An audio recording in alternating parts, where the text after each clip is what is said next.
What is going on, guys? Digital Gamer here, and welcome to yet another Smite build video. And in today's video I will be building Hebo. Now this was asked from Jake Boys. Excuse me if I pronounce your name wrong. It's a really weird name, I'm sorry, but he asked, can you make a Thanatos or a Hebo build please? So here's a Hebo build, and the reason I'm doing Hebo instead of Thanatos is because the new god that will be coming out very shortly is an assassin. So I didn't want to do 2 assassins in 1 week, because as soon as that god comes out, you guys can expect a build video on my channel. So let's get into the items that you're going to need to buy when playing Hebo. Before I actually talk about the build, I just want to say that this is the build that I personally like to use. You guys do not have to copy this one-to-one, and put in the comment section down below what other items you would recommend to use on Hebo. You guys can all help each other out, so put in the comment section down below what other items you would use on Hebo. So the first item I like to get is shoes of the Magi. As with any god, the first item I always get is full tier boots. After that, I like to go for Bancroft's Talon and then Chronos Pendant. Now the reason I get Chronos Pendant is because it gives good mana per second, and then on top of it, it gives you good cooldown reduction, which makes it easier to fire off those ones faster. After that, I get an Obsidian Shard and a Rotted Tahuti. Now the reason I get Rotted Tahuti later on is because the Chronos Pendant and Bancroft's Talon gives you enough damage early game.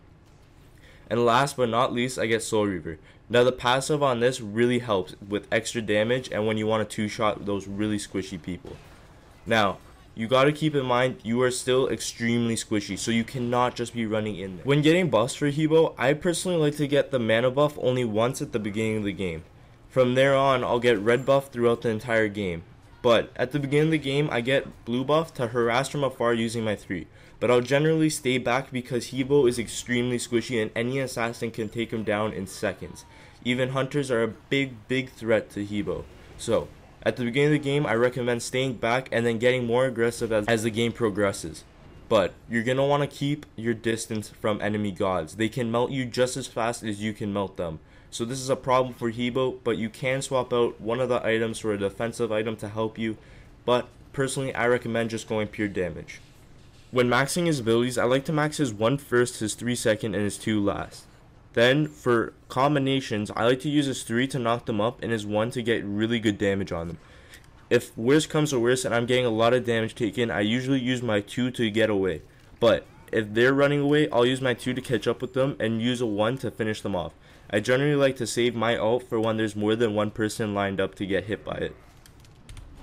But that's really it. Hebo's a very easy god in my opinion, and he's not hard to play. I recommend him to all new players because he is very easy, and his combinations of using his 3 to knock up, his 1 for good damage, and his ult to secure the kill is very easy and very simple. Thanks for watching, guys. Don't forget to put in the comment section down below which god you would like to see next week. And during this week, subscribe to see when I upload the new god build video.